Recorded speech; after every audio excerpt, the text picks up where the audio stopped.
I get asked this question all the time. That's better.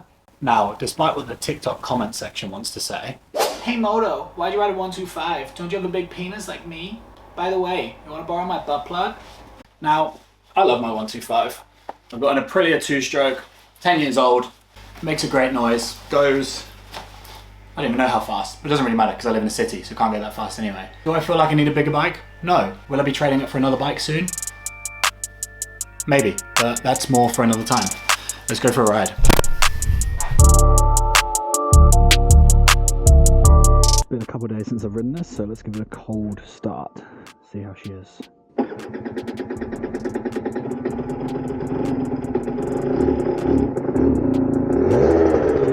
Oh, she took a minute, but she's here. I really need to change the spark plugs on this. Sorry, spark plug. So let's let her warm up for a second, shall we? Treat her nice and kindly. Oh, this weather. It's normally sunny all the time in Sydney, but summer so far has not been so sunshiny. It's been a bit gloomy. So why did I decide to start on a 125? Now, it's not like a conscious decision I really made when I was looking for bikes. If I'm honest, I didn't really care about CCs. I just wanted something I liked the look of and liked the sound of. So I was looking at CBR 250 RRs, which I've wanted since I was about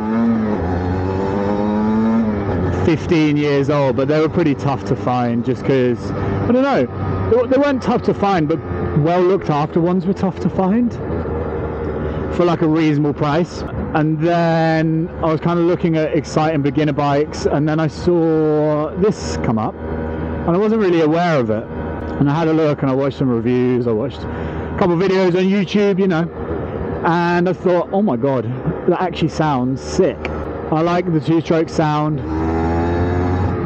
Some of you won't, and if you don't, I'm sorry, but it's just a nice, like, unique sound. It was a unique bike. And then this one popped up for so cheap. It was like 3,500 Aussie dollars. 2011. I think I got it with 2,000 kilometers on. It's now just ticks over 4,000. And all the other ones I was looking at were asking the same price for something that had done like 30,000 Ks. So I thought, you know what? It's too good an opportunity to pass up.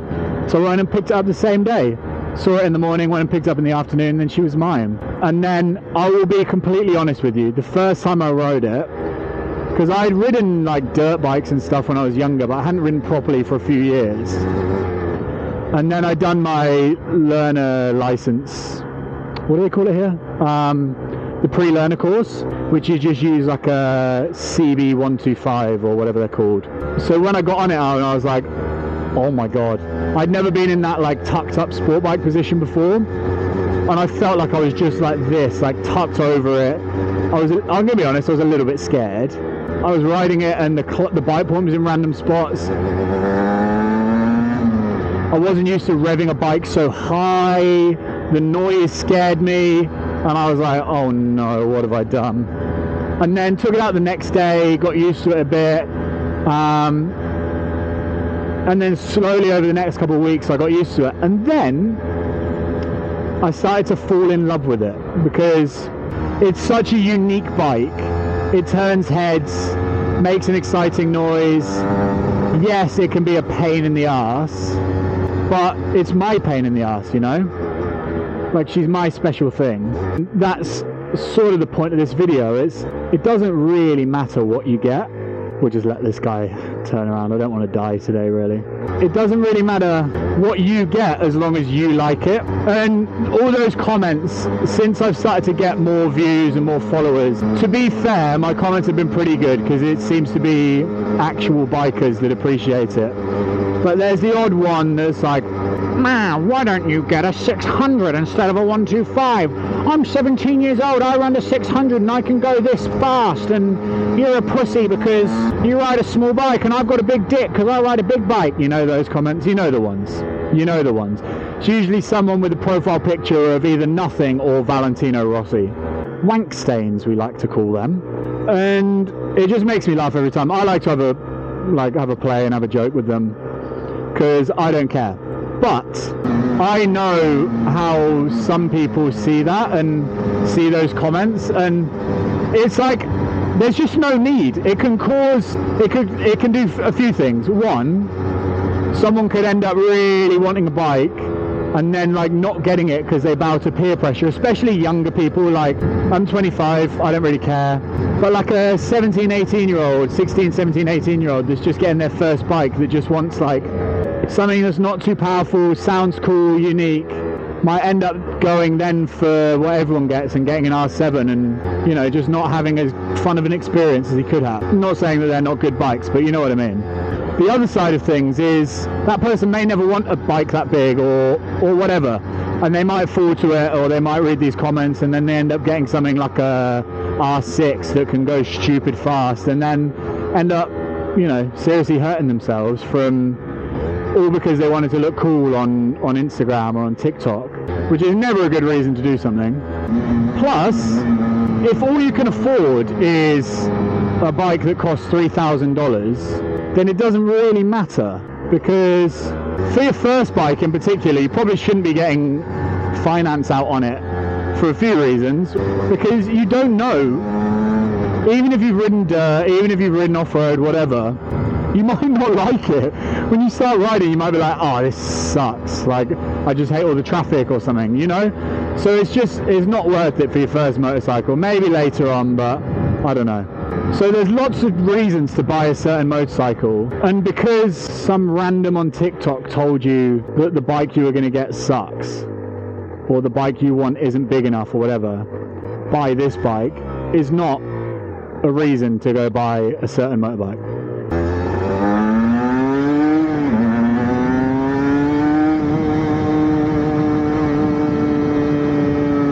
Like, listen to the noise that makes while still going at legal speeds.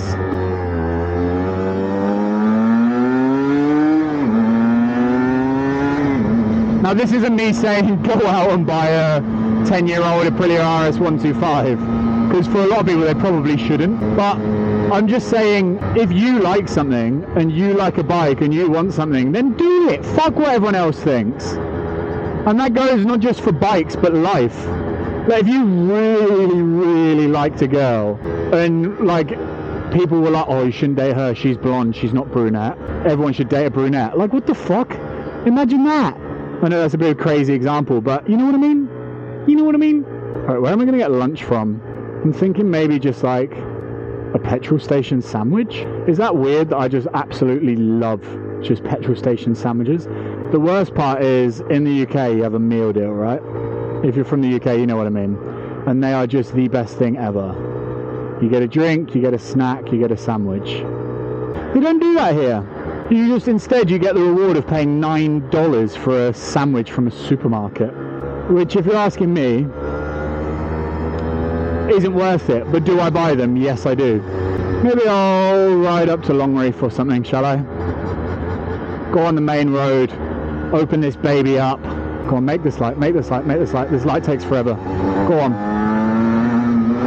Hit it. Yeah, there's plenty of green left in that, I reckon. Oh. It was just like a part of a car on the road there.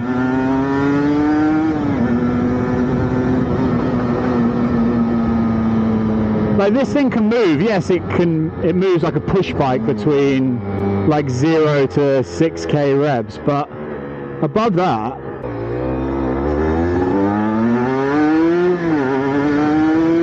like, listen to that. It's like nothing, nothing, nothing, nothing, everything. Which, yes, you're right, it can be very annoying.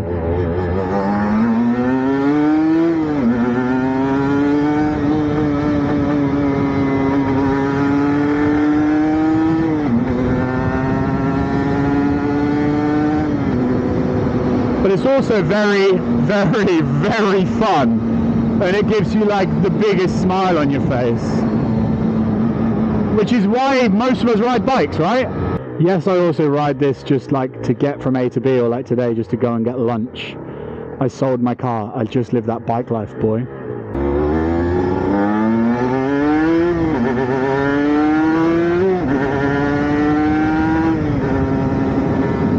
And yes, is there a chance I'm going to be trading this for another bike soon? Yes. If I could afford to have 2 bikes, I'd have 2 bikes. But there's another bike I really want, but we shall save that for another video, because today is all about this beauty, the Aprilia. I'll tell you what, one thing I'd love, I see all these like YouTubers and TikTokers like Adobo Moto and everyone in the US, and whenever they go and get like coffees and stuff, it just seems like highways are just in the middle of towns, but this is like what the main roads are to get between places here, and it's so annoying. This is like, I don't know, 11 o'clock, 12 o'clock on a Monday, and it's this busy just because it's 2 lanes. It's such a punish. You see them on the highways just ripping. My life is so hard. Oh man, listen to me whinging and whining about lovely weather, living by the beach, having everything close to you. But alas, I want more. 125s are fun, man. They're light. Ooh, maybe I'll go in there. I'll get a bottle of Prime. They're fun. They're light. You can ride them like more to the limit and be within legal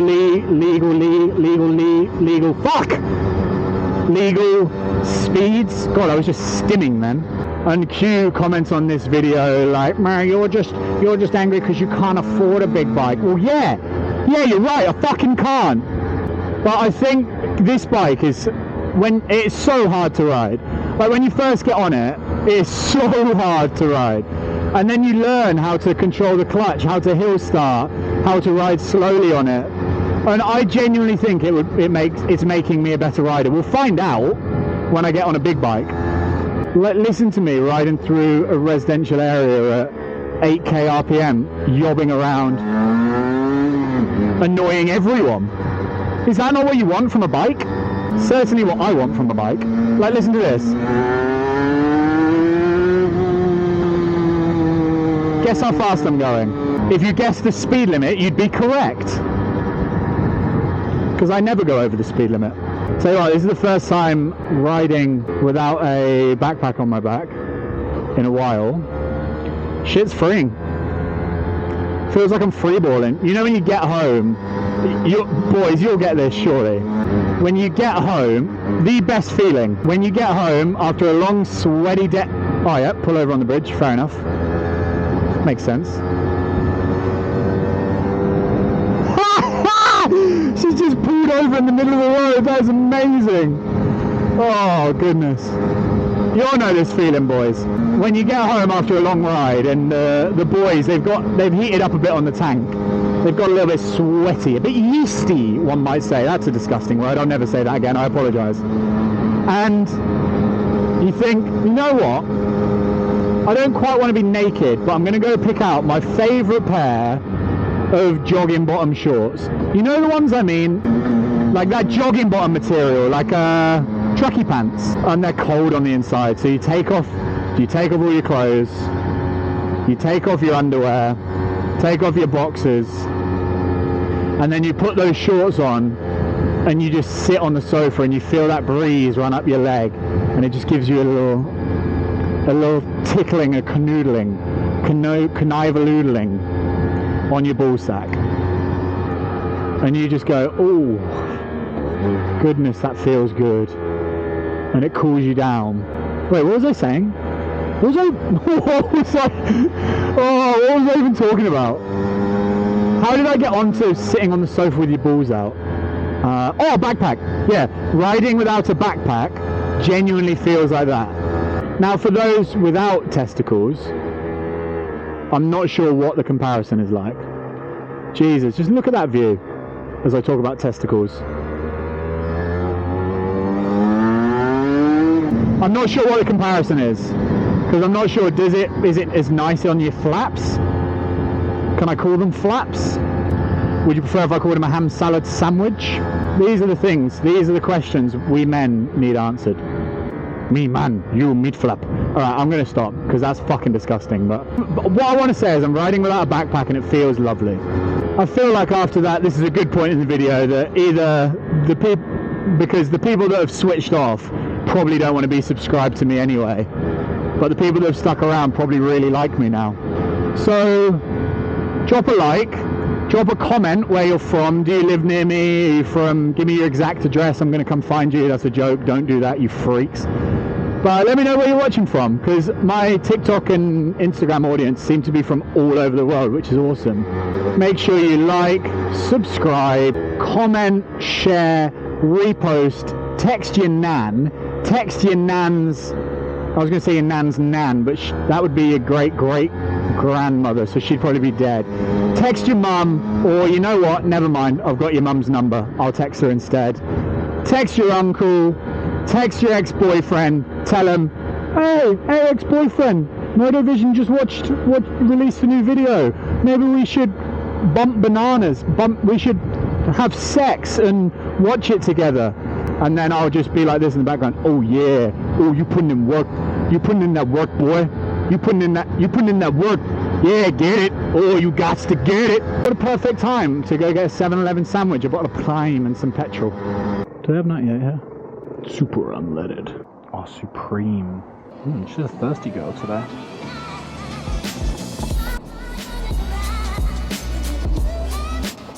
So, at the end of the day, who really gives a shit?